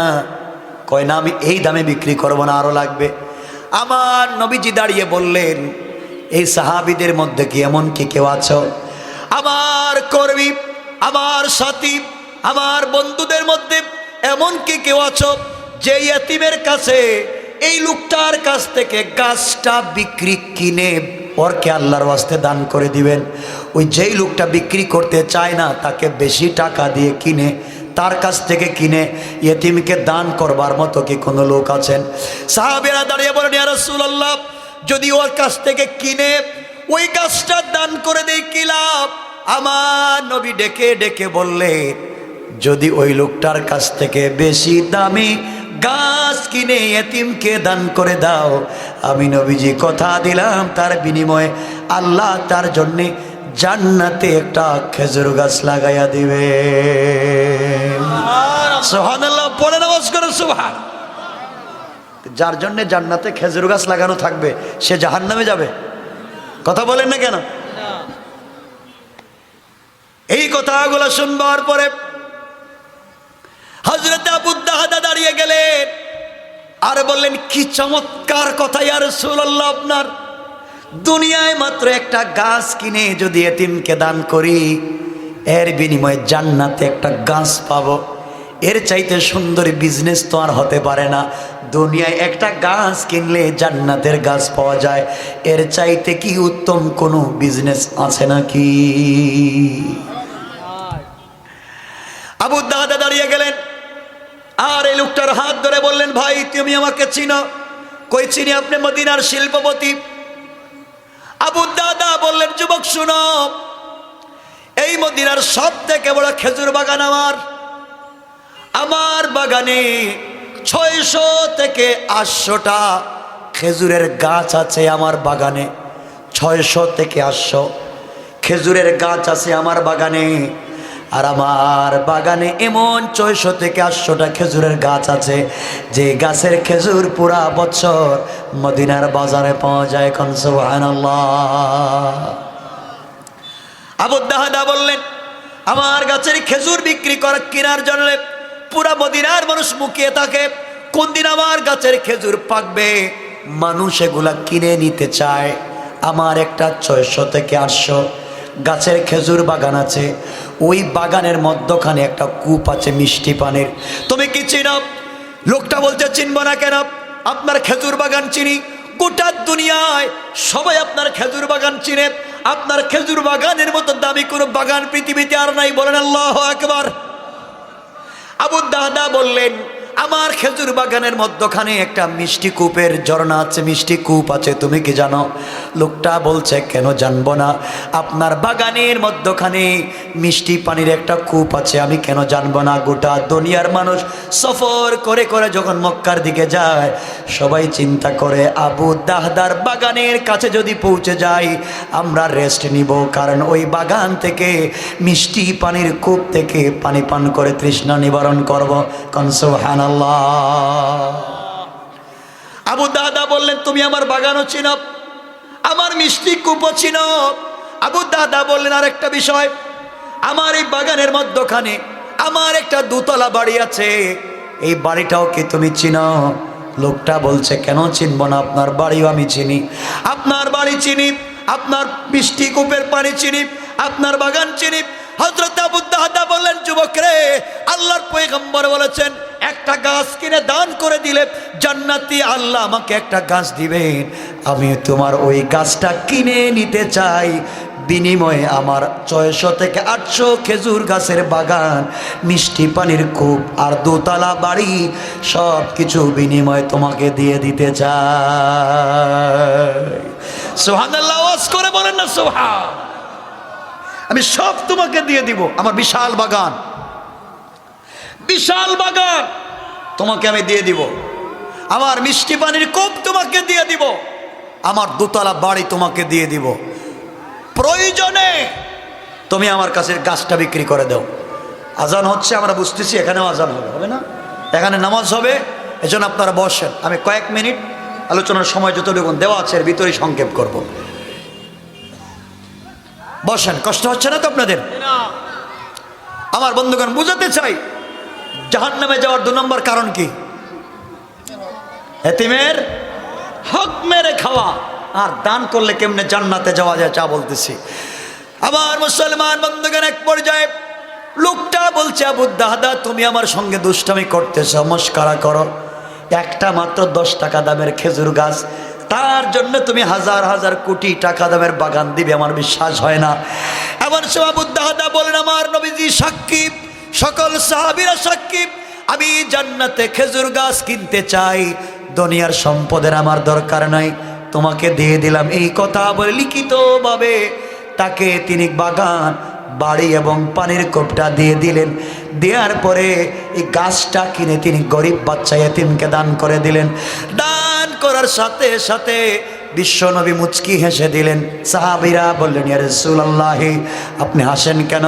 বিশ্বনবী বললেন, সাহাবীরা রে, এই মুহূর্তে জিবরিল আমিন এসে আমাকে জানায়া দিল আবু দাদার মতো এত ভালো ব্যবসায়ী আল্লাহর জমিনে আর নাই। আল্লাহ বলেছেন আবু দাদা একটা গাছ দান করে জান্নাতে একটা গাছ কিনতে চায়।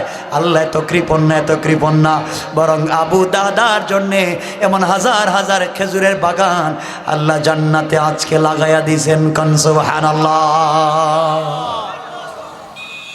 বিক্রি করে দিলেন, বাড়ির দিকে যাচ্ছেন, আবু দাদা মনে কি খুশি, একটা গাছ কিনে দান করছে, পুরো সম্পত্তি বিক্রি করে, তাও খুশি। বাড়িতে গেলেন, বাগানের গেইটে গেলেন, আজকে আর ঘরের ভিতরে ঢুকলেন না, বাগানের গেইটে দাঁড়ায়া হযরত উম্মে দাহদাকে ডাক দিয়া বললেন, উম্মে দাহদা ঘর থেকে বের হও। আবু দাহদাকে স্ত্রী বলছেন, স্বামীরে এভাবে তো কোনোদিন আপনি ডাকাডাকি করেন না, ঘরে আসেন, কি হয়েছে? আবু দাহদা তাকায়া দেখেন তার বাচ্চারা বাগানের মধ্যখানে মিষ্টি কূপের কাছে খেলাধুলা করে। বাচ্চাদেরকে বললেন, বাবা খেলাধুলা বন্ধ করো। স্ত্রীকে বললেন, স্ত্রী ঘর থেকে নেমে আসো, আমি ঘরে ঢুকবো না। স্ত্রী ঘর থেকে বের হয়ে আসলেন। আবু দাহদা মুচকি হেসে বলেন, স্ত্রী রে, যেই দুতলা বাড়িতে তুমি থাকো, যেই মিষ্টি কূপের পানি তুমি পান করো, যেই বাগানের ভিতরে আমরা থাকি, এই বাগান বাড়ি এবং মিষ্টি কূপ সব আমি বিক্রি করে দিয়েছি, চলে আস। স্ত্রী বললেন, স্বামী কোন কথা বলেন? এই পৃথিবীতে আপনার বাগান কিনবার মতো টাকা কার আছে? এই মদিনার এত বড় ধনী লোককে যে আপনার বাগান কিনে নিতে পারে, এত টাকা আছে কার? আবু দাহদা বলেন, আছে রে আছে, দুনিয়ার কোনো ব্যক্তির কাছে বিক্রি করি নাই, আমি বিক্রি করে দিয়েছি আর সেই আসিমের মালিক স্বয়ং আল্লাহর কাছে। কান সুবহানাল্লাহ।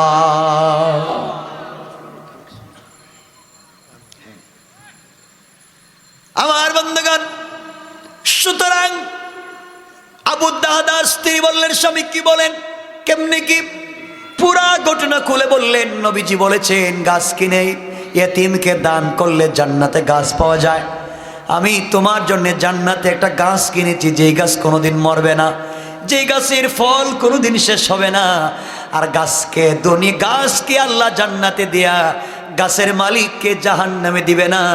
বুঝতে পেরেছি, গাছ যেহেতু জান্নাতে থাকবে, আমরাও জান্নাতে থাকবো। কোন সুবহানাল্লাহ। আবু দাহদার স্ত্রী বললেন, স্বামীরে আপনার মতো এত বড় ব্যবসায়ী দুনিয়ার জমিনে আর দেখি নাই, আমি খুশি হয়ে গেলাম। আল্লাহর সঙ্গে আপনি ব্যবসা করতে পেরেছে, আমি এমন স্বামীর ঘর করতে পেরে আমি খুশি। স্বামীর এই ঘরের দরকার নাই, দোতলা বাড়ির দরকার নাই, আর বৃষ্টি পানির দরকার নাই, বাগানের দরকার নাই। আমি এই মুহূর্তে যে কাপড় পরা ছিল, এই কাপড় নিয়ে ঘরের ভিতরের কাপড়গুলা গাঠি ভরে বের হয়ে আসলাম। এই বাগানে থাকবো না, কারণ এই বাগানের বিনিময়ে এখন আমাদের বাড়ি তৈরি হয়ে গেছে আল্লাহর জান্নাতে। কান সুবহানাল্লাহ, আল্লাহু আকবার বলেন। তাহলে আমরা বুঝতে পারলাম, যারা জাহান্নামে যাওয়ার 2 নম্বর কারণ হচ্ছে যারা এতিম মিসকিনকে ঠকায়, আর তারা জাহান্নামে যায়। আর যারা জান্নাতে যাবে তারা এতিম মিসকিনকে দান করবে। কোন ঠিক কিনা? কয়টা বলছি? দুইটা বলছি। আল্লাহ রাব্বুল ইজ্জত ওয়াল জালাল 3 নম্বরে বলছেন যারা জাহান্নামে যাবে, এদের 3 নম্বর কারণ আল্লাহ বলছেন, ওয়া কুন্না নাখুদু মাআল খাইদিন। আল্লাহ রাব্বুল ইজ্জত ওয়াল জালাল বললেন যারা জাহান্নামে যাবে, 3 নম্বর যারা জাহান্নামে যাবে যেই কারণে, 3 নম্বর কারণ হলো যারা অনর্থক অর্থহীন বিনোদন নিয়ে ব্যস্ত থাকে, অনর্থক কাজ নিয়ে ব্যস্ত থাকে, ভালো কাজ করে না, অনর্থক বিনোদন, অশ্লীল অপসংস্কৃতি নিয়ে ব্যস্ত থাকে, গান বাজনা নিয়ে ব্যস্ত থাকে, ভালো কাজে যেতে পারে না। আল্লাহ বলেছেন এই 3 নম্বর কারণে লোক যাবে জাহান্নামে। কন্যা আউযুবিল্লাহ। কয়টা বলছি? কথা বলেন। 3টা। 1 নম্বর সালাত, 2 নম্বর এতিম মিসকিন গরিবের হক, আর 3 নম্বর হচ্ছে যারা অনর্থক বিনোদন, অশ্লীল অপসংস্কৃতি নিয়ে গান বাজনা নিয়ে বসে থাকে, দ্বীনের পথে যায় না, তারা কোথায় যাবে? কথা বলেন। জাহান্নামে। 4 নম্বর আল্লাহ বলেছেন وكنا نكذب بيوم الدين 4 নম্বর যারা জাহান্নামে যাবে 4 যে মূল কারণ এটা হলো কিয়ামতের দিনকে যারা অস্বীকার করে বসে আর বলে কিয়ামতের দিনে তোমার আল্লাহ কি করবেন, তোমার আল্লাহর কি করার আছে, যারা এই সমস্ত কথা বলে কিয়ামতের দিনকে বিশ্বাস করতে চায় না, হিসাব নিকাশের দিনকে ভয় করে না, চুরি করে ডাকাতি করে জেনা করে বদমাইশি করে পাবলিকের হকগুলো নষ্ট করে দুনিয়া মানুষের সম্পত্তি নষ্ট করে আল্লাহকে ভয় করে না, আল্লাহ বলেন যারা ওই সমস্ত কাজ করে তারা জাহান্নামে যাবে। কন্যা আউযুবিল্লাহ। তাহলে জাহান্নামে যাওয়ার কারণ বলছে কয়টা? মূল কারণ কয়টা? 4টা। আমি লম্বা করবো না, যেহেতু কথা এখানে রেখে দেব, কয়েক মিনিট বসবেন আপনারা। জাহান্নামের কারণ বলছি কয়টা? কথা বলেন না। 4টা। তাহলে কয় কারণে আমরা জাহান্নামে যেতে পারি? মূল কারণ কয়টা? 4টা। এবার জাহান্নাম যেহেতু আরেকটা বলছে জান্নাত, তা আমি 2 মিনিটে আপনাদেরকে কথাটা বুঝাইয়া দিই, তাহলে একটা বিষয় বুঝতে পারবেন। 4 কারণে কোথায় যেতে হবে মনে থাকবে তো ইনশাল্লাহ? কথা বলেন। 4 কারণে জান্নাত সহজ। 4টা মূলনীতি যদি ফলো করেন তাহলে আপনি জান্নাতে যাবেন। 1 নম্বর আল্লাহ বলেছেন যারা জান্নাতে যাবে কাদ আফলাহাল মুমিনুন, আল্লাহ বলছেন তারাই তো সফল কাম যারা মুমিন, যারা ঈমান এনেছে। আল্লাহ বলেছেন তারা জান্নাতে যাবে। কোন সুবহানাল্লাহ। তাহলে জান্নাতে যেতে হলে 1 নম্বর কাজ কি? কথা বলেন না কেন? ঈমান আনা লাগবে। কি আনা লাগবে? কার উপরে? কার উপরে? আল্লাহর উপরে যদি ঈমান এনে থাকেন, আল্লাহকে যদি বিশ্বাস করেন, দিনকে পূর্ণাঙ্গ জীবন ব্যবস্থা হিসাবে মানেন, তাহলে সমাজে আর কারো আনুগত্য করা যাবে না। আনুগত্য করতে হবে কেবলমাত্র একমাত্র আল্লাহর। কথা বলেন। আনুগত্য করব কার? আল্লাহ। তাহলে মুমিনরা সফল কাম। কয়টা বলছি? 1টা। 2 নম্বরে আল্লাহ রাব্বুল ইজ্জত ওয়াল জালাল বলছেন আল্লাযীনা হুম ফি সালাতিহিম খাশিউন, যারা জান্নাতের ভিতরে যাবে তার 2 নম্বর মূলনীতি হলো যারা সালাত কায়েম করতে পারে ভয়ের সাথে, খুশুর সাথে, যারা দুনিয়ার জমিনে সালাত কায়েম করবে, আল্লাহ বলেছেন ওরা ইন্তেকাল করতে দেরি হবে, আমি আল্লাহর কুদরতের হাত ধরে জান্নাতে যেতে দেরি হবে না। কান সুবহানাল্লাহ। কয়টা বলছি? 2টা। 3 নম্বর আল্লাহ রাব্বুল ইজ্জত ওয়াল জালাল বলছেন ওয়াল্লাযীনা হুম আনিল লাগবি মুরিদুন, আল্লাহ রাব্বুল ইজ্জত ওয়াল জালাল বলছে যারা অর্থহীন কর্মকাণ্ডে লিপ্ত হয় না, ভালো কাজে লিপ্ত হয়ে যায়, হারাম কাজ করে না, ইয়েতিমকে দান করে, বিধবাকে দেয়, মানুষকে সহযোগিতা করে, অশ্লীল কাজে যায় না, মসজিদে যায়, নামাজ পড়ে, দিনের কাজ করে, ইসলামী আন্দোলন করে, দিনের পথে চলে, আল্লাহ বলেছেন এই লোকটা ইন্তেকাল করতে দেরি হবে, আমি আল্লাহর হাত ধরে জান্নাতে যেতে দেরি হবে না। কান সুবহানাল্লাহ। কয়টা বলছি? সবাই বলেন। 1 নম্বর কি? সালাত। 1 নম্বর ঈমান আনা লাগবে। 1 নম্বর আনুগত্য করতে হবে কার? আর 2 নম্বরে সালাত কায়েম করতে হবে। 2 নম্বর সালাত।